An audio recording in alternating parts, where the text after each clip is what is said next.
for Unwrapped. It's Neil Atkinson. There's so many cameras. It's great to see them all. It is brilliant to be here to talk about the new Champions League season, to talk about the Champions League format and how we all feel about it now that we've come this far. We've had a lived experience of 1 year. And also to ask in general, is this the precursor or just simply an example of there being a European Super League? I have with me Adam Melia, Kieran, Molyneux and Beth, Lindop to do all of the above and work through all the little bits and pieces. It got called the Swiss system. There was actually some little legal action around that. I'm not quite sure if that got resolved.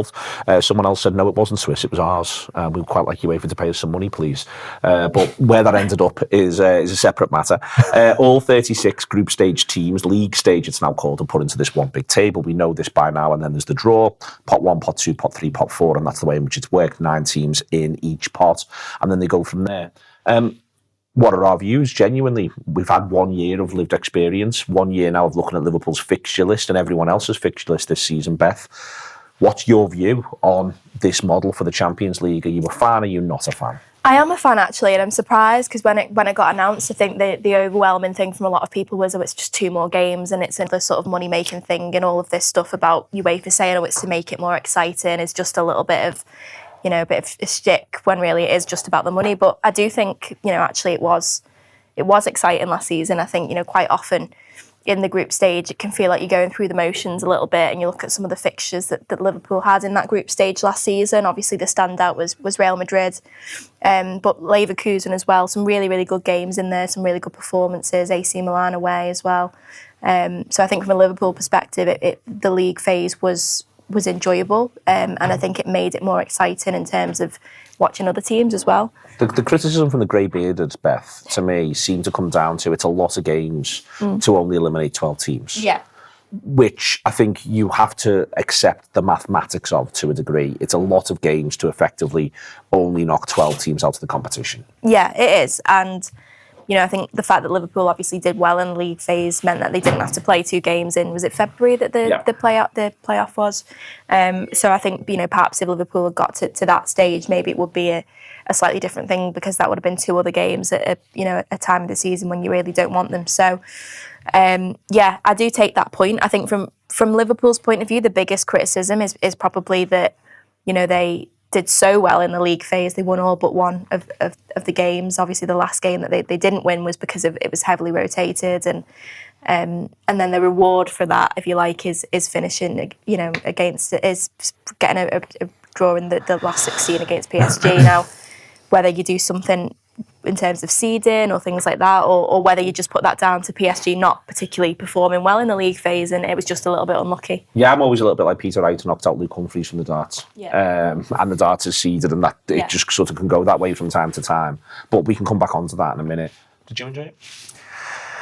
Yeah, in the end, I wasn't enjoying it halfway through. I remember I did the one of the post-match shows after Leverkusen at home, and I was saying I sort of enjoyed it as a spectacle, but I didn't understand the peril. I was still in my head unsure about what it kind of all meant, and I think I think mainly I do really agree with Beth's point that there was a bit of hard lines around Liverpool's sort of progress through it last season, but I sort of almost think that goes for the group stages as well, because it's almost like we do too well too early, and I quite like the idea of a Champions League campaign that can come to a crescendo, like PSG's did. Really, I think PSG's season, much as I didn't follow all of it, it seemed as though they were a bit wobbly and trying to get 1 or 2 things working before Christmas, and then it clicks into gear just after Christmas, and they sort of sweep everything before them. And I've kind of got my eye on that a little bit anyway this season for what I'd like Liverpool's shape of their European campaign to be. So I think I did enjoy it, but I think maybe it'll take another go. Can I push it on the spectacle versus the peril thing? Go on. Isn't that all right? One of the things I think that this actually throws open for me, this is the purpose of this show, is to really sort of drill in at times in quite a philosophical way. What's the point? And isn't the point to go and watch a good game of football and have a nice time? That could be one of the points, at least. Just sort of know what I mean? I think we're as Liverpool supporters, as football supporters, but I think especially as Liverpool supporters, especially given the Jurgen Klopp era, where every game felt so beladen with meaning and significance at times, we feel as though that, isn't it genuinely, what I'm almost asking here, and I think the Swiss system does at times beg this question, is it not a good thing to watch two good teams play against each other in a game of football and then one wins? Is that not all right? It is, but then it removes something for me. So yeah, no, that's interesting. I don't feel like I'm a neutral, but there is something of that that is laid across it where I don't feel as emotionally invested. But I hasten to add that what I was saying to people last season, because I was in theory I was in favour of it because I hadn't really felt like what it was before was that exciting. You know, the pre-Swiss system group stage didn't fill me with particular, joy. But I guess once it came to it, once we were going through it, I was like, it doesn't really click. It doesn't make sense in my head that we're not playing both of these teams home and away, and that's maybe me being simple. But it's a league, but all the teams don't play each other. I don't know. There was a few things about it which I sort of struggled to compute in terms of it being fair. I hasten to add that it did in the shake-up. It did sort of turn out to be. I thought the better teams were the ones that went through, and I thought that there were some really exciting games from Christmas onwards. Really, including kind of the playoffs. There's the really good teams that haven't managed to get themselves into a good shape in time and end up playing each other. Real Madrid and Man City are the two, aren't they, really, that you think of? And PSG ended up playing us because they'd sort of struggled a little bit through the group, so they were a bit lower down. Yeah. So I suppose in general, I feel like it. Let's have another look at it, and it still might not kind of be itself. I think this year because there'll be a bit of a reaction to last year. What did you think of it last season, first and foremost? Did you enjoy it? Are you in favour? Are you excited by this season's, Kieran? I liked it. I didn't expect to. I seen the similarities to the Super League, which we all protested so heavily, and I don't like change. The European Cup was my sort of first love as a competition. I was brought up in them watching them Liverpool teams that went on the road to Istanbul, and then I went to Athens, and that's my favourite competition. So I didn't really want it to change too much, but I'm sure that's how fellas felt when the Champions League was brought in the first place for a change from the European Cup. Now, what I like about it is there's only so many games, which mean you'll get a chunk of the table all on the same points as you get into the final couple of match days. Now, Liverpool, in hindsight, should have won at the last game because we wouldn't have got PSG. I think it is going to be rare that a team that finishes first or second in the group get the champions-elect in the final 16. I think that is unfortunate for Liverpool. But what happens is you stop the situation of dead rubbers, which the old format suited us because we'd have one tough game away from home, try and get the result at Anfield, and the other two you should be winning home and away. This time it can be a little bit more difficult to look at, how we're going to progress through. So I like it. I do like the fact that it invites teams to go and score goals, because if you play your first game and you want to take it easy, that might come to bite you on the backside when you get towards the end of the league phase, because there's 6-7 teams all on the exact same points, but the goals for a couple of them are through the roof because in the earlier rounds, the earlier games, they've really gone at teams. So it's more exciting. I agree with you as well. The better teams seem to go through. So yeah, I mean, I didn't want it, but now it's here. I'm looking forward to it. Do you think there's something in what I think was interesting last season was when we talk about some of the lesser lights who didn't deal with that well. Madrid and Man City are the two that sort of stand out for me, and that they used to just sort of skate through the group stages. Every now and again you go, Madrid have got beat by Shakhtar. That's interesting. But they'd still always find their way through to make sure they got through with relative ease. I think that last season, Aston Villa understand what's at stake, and the fact that it's even. Everyone plays two teams from each pot. So there's no advantage to being a pot 1 team or a pot 4 team. It just divides up. I think that I thought Aston Villa worked that out. I thought the French clubs, Lille, do really well in it in the end. A couple of others do really well in it in the end. I think that there is a thing, isn't there, where I wonder whether or not this year some clubs have now got a year's experience. They might be a bit wiser, but last year some teams worked it out. Gives you a bit more hope as well. If you're a team like Lille and you get a tough group in the old format, there's something demoralising and motivating to go to Real Madrid and then they've got to come here. But it's going to be really, really tough to guard this group. But if you look at your fixtures and go, right, we've got Real Madrid, we've got them once, it's at home. one game to get into your ground. And if you're not at that level of Real Madrid or Liverpool or Man City, you can look at the fixture and go, we'll just throw everything at this tonight. It's a proper European game. Enjoy it. It could be the biggest game you ever play in our lives. Enjoy it, exactly, yeah. So I said it, yeah, I like the format. I didn't expect to, but I'm into it. It becomes, Adam, therefore, this question of this year dealing with it. I think it's interesting because of the Super League comparison in that if you go all the way through, you end up with 17 game weeks, which is not that far away from sort of half a season of European football.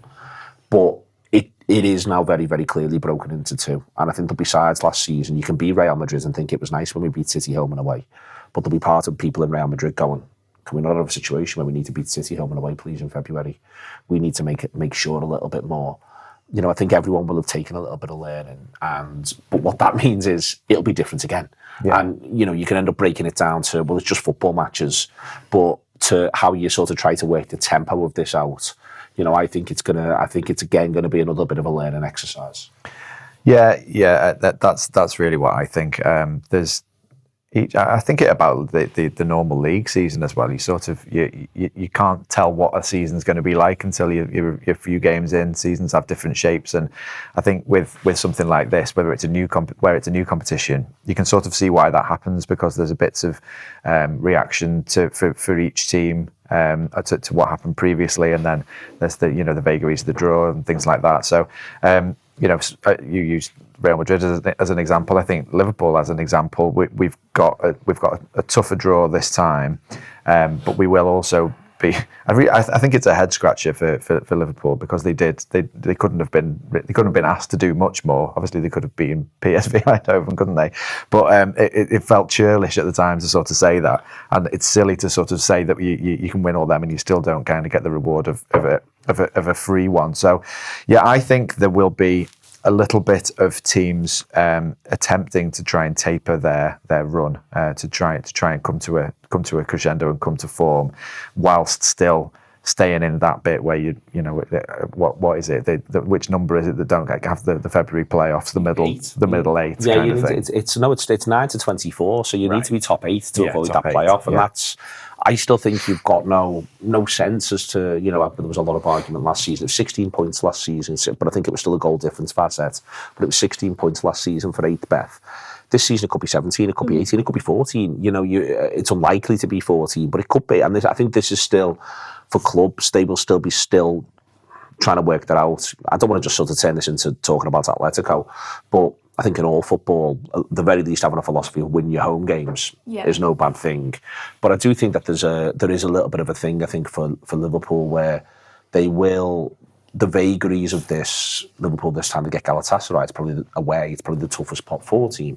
You almost need to look at those pots and go, who's the best team in that pot if we avoided them? I think they're the vagaries that I think all the sides, not just Liverpool, will be looking at. Yeah, definitely. I mean, it was quite amusing at times last season, being sat in press conferences after Liverpool had won a Champions League game, and Arne Slot had basically come out and say, well, I don't really have a clue what this means. And like you say, as much as I think now we know from a Liverpool perspective that need to be almost perfect. It's not there. It's probably not going to be there. But then, like you say, I think the likes of Manchester City, the likes of Real Madrid, the teams that maybe, the big teams that struggled a little bit at times in the league phase, I think they will feel, in a bid to avoid that playoff round, will feel like they need to be a little bit sharper in the league phase. So it could be very different. Again, like you say, we don't have a set number of points that we know 100% are going to guarantee qualification in that top 8. So it is a really difficult one, and Liverpool do have a difficult draw. But I think, you look at the home games, you look at the way that they performed last season in the home games, and you think they'll probably still be okay. With it all, Adam said before about the home and away thing, I think one of the reasons why people have found it a little bit difficult, as I said before, it's a lot of games to eliminate 12, and then it's 2 more games then to, eliminate a further 8 from that point. I think one of the reasons why it goes counterintuitive to our expectations of football is because effectively one of the rewards for doing well is not playing games. Yeah. You think of every other cup competition you've ever been in, the reward for playing well is you get to play another game. You get to play part of the reward of wanting to be in the top 8 is the surety of obviously being in the last 16, but also not having to cope with what could be 2 intense games in February. And I think on the whole, with a lot of this, it's counterintuitive to what our expectations have been about football almost all the way through all of our lives. And that's why I think people find it a little bit to engage with the pros and cons of it. Yeah, definitely. I think it is a little bit counterintuitive, but I think, going back to February, did Liverpool played a very small number of games in February this year? Did they? What was mad about our February last season was it became the mad run when he had 5 games in 15 days. Right, because we weren't playing in that. They pulled the fixture forward against Villa. They put the Everton rearranged in. So suddenly Liverpool had a mad February, but it was all league. And was it March that they only played? Because they had the international. They barely play a game in March. Yeah. Yeah. So but imagine, that could quite conceivably happen again, that Liverpool have, league games rearranged because of progressing in cup competitions. And so the last thing, where would all of those games have fit in? When you look at, like you say, that run of 5 games in 15 days, it was crazy as it was. So if you've got another 2 games to fit in, potentially against, really top European opposition, it's just not feasible, really. So I think for Liverpool, the ultimate thing will be, I don't think they'll necessarily care if they finish 1st or 6th, or 8th even. But I think they'll want to be in that top 8. I think that's the right way to look at it. Just look at it as automatic qualification. Yeah, because is the goal. Winning your old group didn't guarantee you an easy fixture. There's been loads of times over recent years where you've ended up seeing a decent side or the favourite to the group finishing second. Well, there's something in this, when people will lament our Paris Saint-Germain draw. The year we win the Champions League under Klopp, our last 16 team was Bayern Munich and our last 8 team was Porto. Yes. And we came second in the group. So if you were Bayern Munich, you'd be like, fucking hell, Liverpool. Exactly. And we went on and won the thing. And that's, it wasn't, this has always been the case in sport, but B in football. And definitely in the Champions League, since it's been in the old format, this one, you can get hung up on the PSG thing, the fact that we're drawn them, but I'll say it again, it was a rare occasion that happens, that a team wins or finishes second in the Champions League and gets a really, really tough team or gets the Champions League. I think they'd come first. I think even if Liverpool had met them, further down the line, I think PSG would have won it last year. I think PSG was so good. It was so good. The away leg, which obviously Liverpool won, in probably, they were so much better than Liverpool. And, obviously it was slightly different in the home game, but I think had Liverpool met them in the last 16, had they met them in the semi-finals, I think PSG probably would have gone through anyway. Or if Liverpool would have took the chances, they would have put the Champions elect out of it and had a clear run at it. So, you have to play the best teams, don't you? I think that the back to the idea, Adam, of whether or not, what the purpose of it is. I think, again, something that's counterintuitive in a football sense, in a cup competition or what's deemed to be a cup competition, is your jeopardy point, that you want to feel as though you completely understand the stakes. And I think that is something which, again, we're not used to in football now. I think that's changed. Like, I think, for instance, and I think it's different for a lot of clubs, there's a lot of clubs up and down the country who, even from October, are playing games which you can argue don't have that much riding on them. People are still going to football matches when the side's almost certain to finish 12th in League One.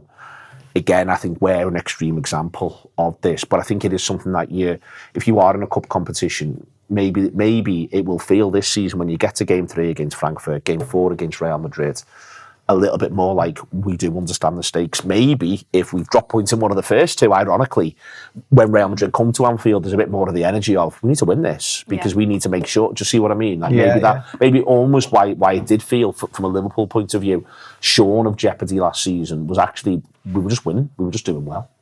And I think it probably made, as you said before, that it made more sense for the smaller teams. So I think for the bigger teams, we were scratching our head a little bit about trying to play it sort of softly. Some teams and other teams just thinking, well, we'll go out and win. Whereas you've got, as you said, the French teams. I think did Celtic have quite a good run last year? Celtic at least got to the knockouts. So I think they came top 24. So they got the playoff game. For them, it was an incredible run, and they could see what they were aiming at because they knew what it was that was in front of them, and you can almost like a team that's trying to stay up, like we've been saying about Sunderland this season. Just because you've kind of got your simpler games to start with doesn't mean that they aren't the ones that you should be really trying to go hell for leather for. So it made a bit more sense for those for those teams, and as you say, it's sort of for Liverpool one where we're go into a game of football against the team that's also maybe trying to figure it out. I felt like that with Leverkusen. And I wonder whether that might be sort of similar for us against Atletico this time. But yeah, I think there's the teams that we've got will be trying to treat. They'll be coming to Anfield like they're not quite sure where we're, what we're trying to do. But I think we've got a bit of a better plan for it this season. I think with it, taking it away from us, for instance, and I know there's not a ton of sympathy knocking around for a variety of reasons, Newcastle in these parts, but I think, you think about what happened to Newcastle last time they qualified for the Champions League. Their group had Milan, Dortmund and Paris Saint-Germain. It was immediately, as soon as it drawn, it was a group of death. And if you're a top 4 team, which was what they were, that's what would happen. And, top 4 teams, that's happened to them all the way down the years. I think that one of the things that this year, and I think it benefits Liverpool really. Aston Villa were a pot 4 team last year. Newcastle are one this year. I think Tottenham are a pot 3 team. Where I think this benefits Liverpool is because, we don't have to play those sides because of the country protection element, whereas other teams have got it. Like Barcelona's first game is they're playing their pot 4 team on Thursday. It's Newcastle away. And if you're Barcelona, you're looking at that like, come on, that's that in the same way we're looking at Galatasaray maybe, or even more so. I think there's something, isn't that, but though, crucially, it's fairer.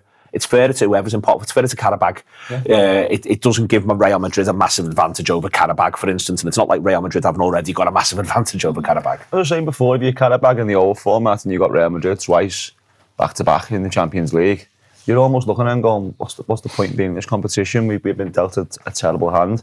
But if you're Karabag and you've got Real Madrid at home once, and then the other fixtures are not as bad, you'd be a lot more excited and be thinking there's a chance that we can get out of this. Or come 24th, because 24th keeps us alive and you just want to stay alive. Exactly. And although we can say that was my opinion when it first came about, it's for more TV, it's for more games and more sponsorship, which is probably a massive part of it. I think that's true. It is, but ultimately that's been decided and then constructed in a way which does improve the competition and make it a little bit fairer and a little bit easier for the smaller teams to win games, potentially get through.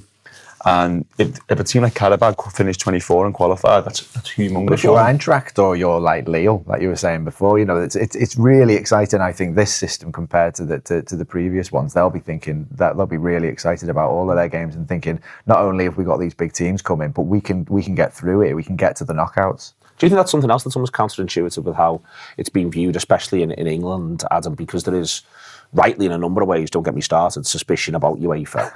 Because you can see that it's more games, it is more money, that it is more commercial deals, it is more of this. But that makes it difficult for people to also say, yeah, but it might also be better. Like it feels that it's a counterintuitive thing. I think people in general find change in football to be difficult because so many of them are perceived to be immediately bad. But in this instance, I'm quite struck by, that not yet again, but the feeling ends up being, well, this must just be some sort of cash cow, and it is. But the Champions League was some sort of cash cow. It's possible that it's a better cash cow, whilst we can all still say it's a cowy cash. I try not to worry about that sort of thing in a way, because I feel like it's still essentially it's going to be games of football. I think that when things start to feel like the thin end of a wedge, that's where it becomes something which you think, like I'm suspicious of that and this. But actually, I haven't really had that feeling about this new format, and I suppose in the same way as the new version of the Club World Cup. I don't really know what to make of it, and it was there, and I didn't watch any of it. But in the same way, I bring it up because it might end up being fun. It might end up being a better thing than the previous one, because that wasn't great either. I suppose it's when you're talking about a Super League, that really did feel like a wedge. It didn't even feel like a thin end. Yeah. It was a huge thing, and it felt. I think the main thing that people hated about that was the closed shop. So there's certain things, isn't there, where they're like a big red line. So I think a closed shop is a big red line for people. League games in a different country has been a huge red line, and I agree with all them red lines. I don't really see any of this moving towards those places where I'm like, that is untenable, and I'm not having that at all in my sport sort of thing. So it's a sort of a roundabout way of saying I'm not I don't feel het up about any of it really, in terms of people trying to do some sort of Machiavellian plan in the future. I think that there was and there will have been Machiavelli involved here, Beth. But I think then literally the football then happens, and last season, I'm sure when they all drew this up and when they all planned, let's be clear about this, Real Madrid, Paris Saint-Germain and Manchester City are three of the richest clubs in the world. I'm sure they didn't go and we'll play additional games in February and we'll be the teams that drop out. I'm sure the idea was we get to still take our pots of money. Other teams do that nonsense. But the football, why football persists, I think, in lots of ways against the cash cow argument is you get to define your own thing. And as Adam said, I think it's really worth saying that all of a sudden Frankfurt supporters are saying we've got 4 great home games and by the way, we could win all 4.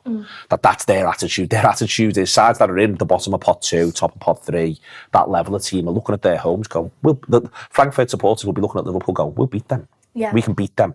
And I think that really matters. Football sort of finds a way, I think, at times and against the Machiavellian elements. Yeah, and I think that sort of rung of teams, the likes of Frankfurt, the likes of Lille, the likes of Aston Villa, I think like those sorts of teams, and obviously Villa aren't in the competition this season, but that level of team, I think this probably benefits them the most out of anyone. And I think, I think there is a genuine thing there where, like you've all said, that they can see a way through to get into the knockout stages. And I think, again, it just comes back to that point about football being a spectacle. There was an element with that Real Madrid game where you almost think, I wish there was something riding on this in terms of I wish this was a knockout game, or I wish Liverpool were doing this in a final because, not just because they were winning. Yeah, that's the thing. And I mean, it was just the most Real Madrid thing ever that they were just rubbish for most of the league phase. Liverpool hammered them, even though they won 2-0, could have been more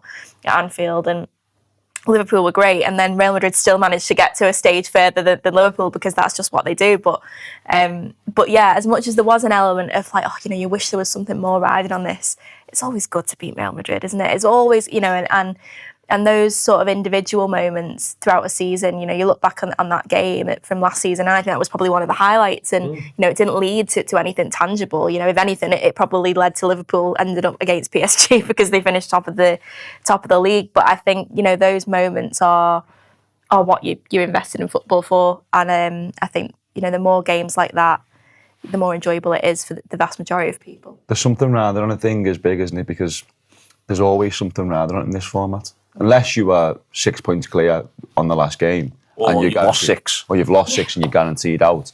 But look at Liverpool. We talked about it non-stop on this show about how we absolutely bladdered everyone in that competition, and then went to PSV and took our foot off the gas, and that's why we went out. But don't forget the thing that we talked about. I think this is one thing that might get forgotten about, so I'll just mention it now, is that we all quite liked the idea of how it looked if we'd gone through against PSG because of the way the knockouts go. Because we would have then got Aston Villa. By winning the group, but we'd done really well in terms of our path to the final, and we could see that.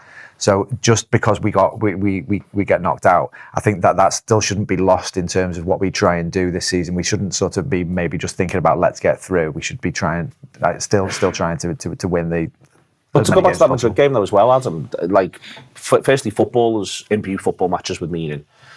Coming in the run-up to Liverpool playing Real Madrid last season, it felt full of meaning. It felt like this team needs to prove because of all the things that had happened for Liverpool sides against Real Madrid, new manager, all this sort of stuff. It felt imbued with meaning when we beat Real Madrid. You know what I mean? I think you can get lost in that now, but it did. And when we get them this season, it'll be different again, but it'll feel like the contest itself offers the meaning. The context it falls in, the contest offers the meaning.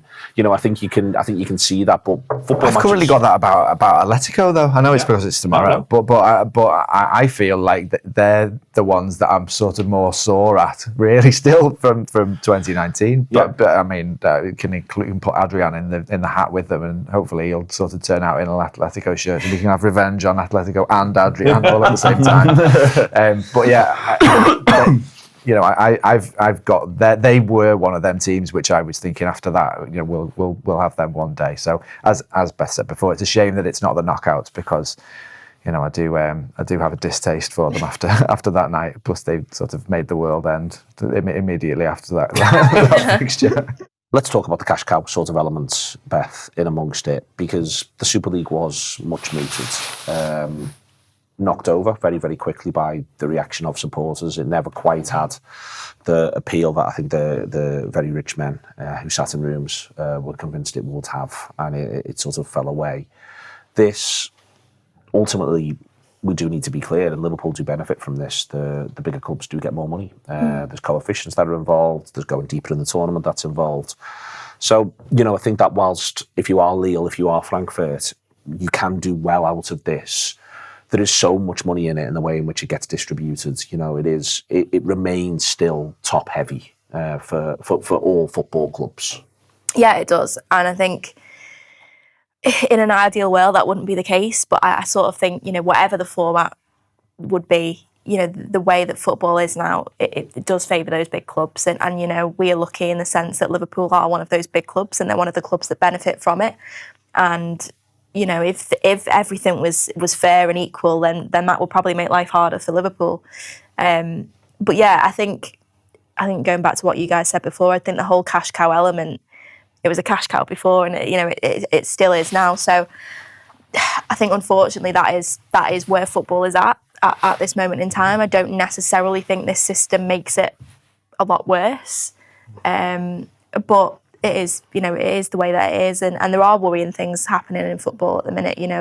As Adam mentioned, is it a league game that's going to be played overseas? And there's an attempt to do that, but there's also an attempt to block it. Yeah, so we'll see what happens. I mean, to me, that just can't happen because it sets such a dangerous precedent. And listen, this isn't me criticising fans overseas because those supporters are some of the most dedicated supporters. Waking up at all hours to watch their team, and they might feel like they have a right to watch this team, but teams ultimately at the heart should belong to the community and should play. It also does the sanctity of competition, like in a really funny way. If they just said, we're going to play the Champions League final in New York, I wouldn't be delighted about it, but it'd be the same for both sides. If you take a league game and take it abroad, well, who's at home, who's away, how's that all going to work? For me, that's a journey there where you've undone the competition. Yeah, that's totally, to me, is something that I really hope that does get blocked, because I just don't think that can happen. And, I feel like the Premier League probably won't be far behind in trying it if indeed it does end up going ahead. So, yeah, I think there are certain things, like Adam said, there are the red lines in football, and that is one of them. I think the Super League absolutely was just totally abhorrent and not anything that any of us want to see in football.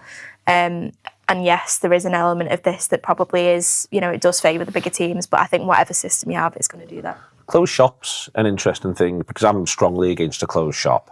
But I suspect if we, at times we've got to be maybe not quite so Premier League focused, Kieran, because I think if I, for instance, put a Spanish supporter in here, you go, well, Real Madrid are always going to be in it. Do you know what I mean? Like, it's easy to, like, in the back of their mind, Real Madrid, I mean, they've probably qualified for 20 consecutive Champions Leagues at this point, Real Madrid. So that person will be saying, well, Real Madrid, as far as I'm concerned, we haven't got a pathway anyway. So you might as well go off and do your mad Super League thing. Or that you could see how they could end up in that position. But we know, not least because 2 seasons ago, Liverpool didn't qualify for the Champions League. That we might think, well, Liverpool are in great nick now. But we know it doesn't take much. Yeah. And that's why I think, and you should be punished if you're not good enough to qualify for the big competition, you should be punished, and that's what it should come down to. But the oddest thing that UEFA have to deal with is the way the clubs are funded and the way the money operates in England is different to Spain. It's more equal in England, the TV money. It's more Real Madrid, Barcelona. Germany's a different case again. And UEFA's, I think what we have to remember is UEFA's constantly trying to pass all of these things at once. Like, I'm on UEFA's back in a number of ways, but you are having to deal with, well, the French thing at the minute's on the verge of collapse because of this. Italy's working, do you know what I mean? And we've got to remember, I think, that whilst we'd say, well, close shop, we don't want to close shop, some countries will be going, well, Paris Saint-Germain are going to get it regardless, so it's a closed shop as far as that's concerned. It is, but there's that, and then there's an official closed shop. Yeah, no, exactly. And I think that's the difference there. I mean, nobody wants to be told that this is the way it is, and that there's no chance for certain teams. There's a reason we have qualifications. Like, Liverpool didn't qualify a couple of years ago, and that meant we shouldn't have been in the European Cup. Even though you ask any other Liverpool fan at the time, we would have said if we were allowed in that, we could go and win it next year if we finish 5th, 6th or 7th. That's the way Liverpool are. But ultimately, you weren't good enough. And the reason this is the elite competition is because the elite teams playing it. And it used to be the winners of every league, and now it's the top 4 sides or top 3 sides in some cases, which is the best teams across Europe. So if you haven't finished in the top 4 in your league, to be going then into a competition to be crowned the best team in Europe just doesn't make any sense to me. So that's the reason why it is better in this format. No one wants a closed shop. Certainly me, anyway. It's more like, if you're a hypothetical Spanish man, yes, he'd say Real Madrid are going to be in it. But if he's a Real Sociedad fan, he'd be like, yeah, I'm not that bothered. Real Madrid are always going to be in it, but maybe my team will qualify for it one day. That's what you don't get when it's with the closed shop. And then when we're in it, we'll show you. Yeah, there's nothing to strive for, and there's no peril in you can't get relegated from it. It's silly, and there was elements of that in the FIFA World Club Cup with the teams they ended up inviting, sort of for vague reasons, because Messi plays for them and things like that. So, I think it has to make sense for people's minds, and so that's why I really would say that about the closed shop. One thing just to stick up for UEFA, as you were doing, that I think people haven't mentioned, and I might be not aware of all the facts here, but there's kind of in sport in general, there's like the looming presence of splinter groups, which I think UEFA have to also be aware of. So if you're saying it's a bad thing that it's a cash cow, there's a big cash cow over there. That Live Golf is the example, isn't there, where a rival tournament basically gets set up, which has got more money in it, and suddenly there's players of golf or teams, if it was football, thinking, oh well, we're going to play in the Saudi Champions League, thank you very much, because there's more money in it. So that's another thing, that a looming thing where it's almost like, careful what you wish for. We might be sort of complaining about certain things, but that could end up being far worse and not set up for our supporters based goals at all. To sort of sum all of it up, one of the things that sort of, we're so lucky supporting Liverpool, but one of the things, the flip side of that is, stop with you, Adam, but sort of want to pull everyone in on this, is there is just a love for European football. There's a love for the idea of travelling to places. There's a love for the idea of when you're there putting a show on, that when they come back here, they get a show put on as well. There's respect for opposition supporters, which I think there is across European football, I want to be clear, but we're lucky that we've had so much of it and felt like trailblazers in the English league around it. Liverpool and Manchester United have been, in different eras, genuine trailblazers in embracing the European challenge in every single way. That's why I think we feel a little bit like we want to guard it. We want it to be right. We want it to be enjoyable because we feel as though we understand it more than anybody else, and it can be the best. Like, we know how you can make it the best, not just to be the best. That helps, but you can have a run like the year you win at Istanbul, and we're not the best team in Europe, but my God, did we enjoy all the steps along? Like, I think it's just innate, isn't it? And I think that's why, when you think about the Swiss system, when you're looking at the games, when the draw comes out, everyone's desperate to get the flights or just to see when they are and to go from there. I know people are coming from all over the globe to be part of the Atletico game because they want to have a European night at Anfield. The Madrid players themselves will be excited.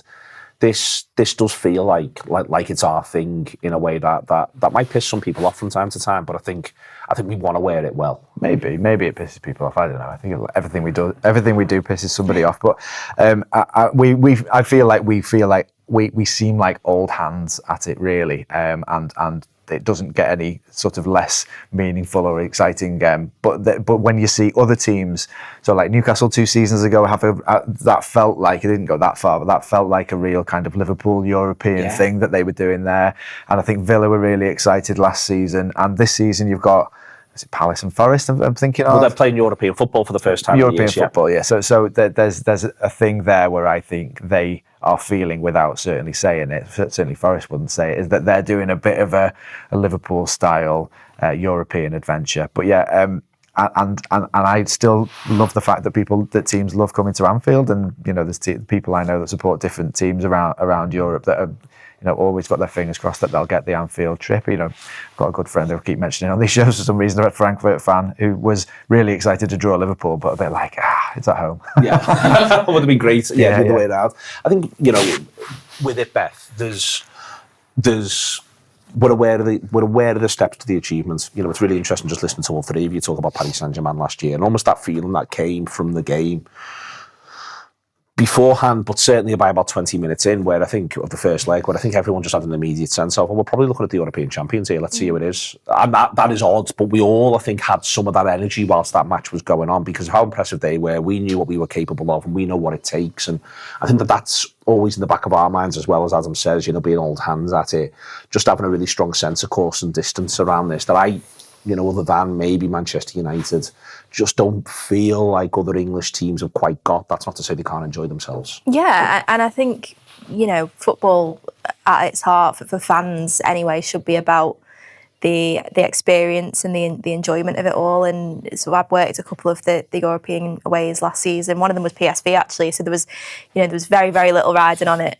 But still, every Liverpool fan that you saw around Eindhoven, just groups of fans just having the absolute best time. And that's what Liverpool are so good at, is going away on these European tours and having just making it this incredible journey. And fans of other clubs are exactly the same. But did the PSG game, and obviously from a Liverpool perspective, they were battered for large portions of that night. But that experience, that feeling of a European night inside a big stadium like that, especially when there is something riding on it. That feeling against 16, go, we can win this. Yeah, I've seen this before. We can win this. We know how to do this. That feeling of Harvey Elliott putting it in and just turning to everyone in the press box and just laughing, because just like, this is just the maddest thing in the entire world, that they've won this game. But yeah, those nights are, it sounds like such a cliche, but they are the nights that you do it for. We're romantic at heart. I think that's a big part of this. We don't just see it as the money stuff. Almost feels at times, we know we're lucky. We know that Liverpool get weighed in. We know it helps you buy Alexander Isak. Let's be clear about this. We know the journey of that, but we're ultimately romantic at heart, and that's why this is exciting. I am so excited by it. I've been loving seeing when those fixtures drop in. I am hoping we don't have to be involved in any February nonsense for the right reason. Yeah. But even then, if we are, hopefully we get a good away. You know what I mean? That's the romance of, no, let's go and embrace it. And that's the way it is. The Premier League is a cash cow. The Champions League is a cash cow. Football in itself is a cash cow. I mean, teams sell kits and merch and everything that goes with it. And you need to understand, as a football fan, if you want your club to operate at the highest level and sign the best players in the world, then you have to play the Cowie cash game. And that's what we do, and that's what we are doing. But ultimately, this competition is the best competition in the world. It's my favourite competition. It's one of the reasons I love going to match so much, because when you are in Europe with your mates and you've had a few bevies and you make your way to a stadium and you go, wow, this ground's unbelievable, and you get in there and the stairs are different and the signs are different and everything's different, and then Liverpool go and win, and you come out of there thinking we are absolutely great. That's what it's all about. That's what it's all about. That's TAW Unwrapped on the Swiss system, the Champions League, and Matters Horizon.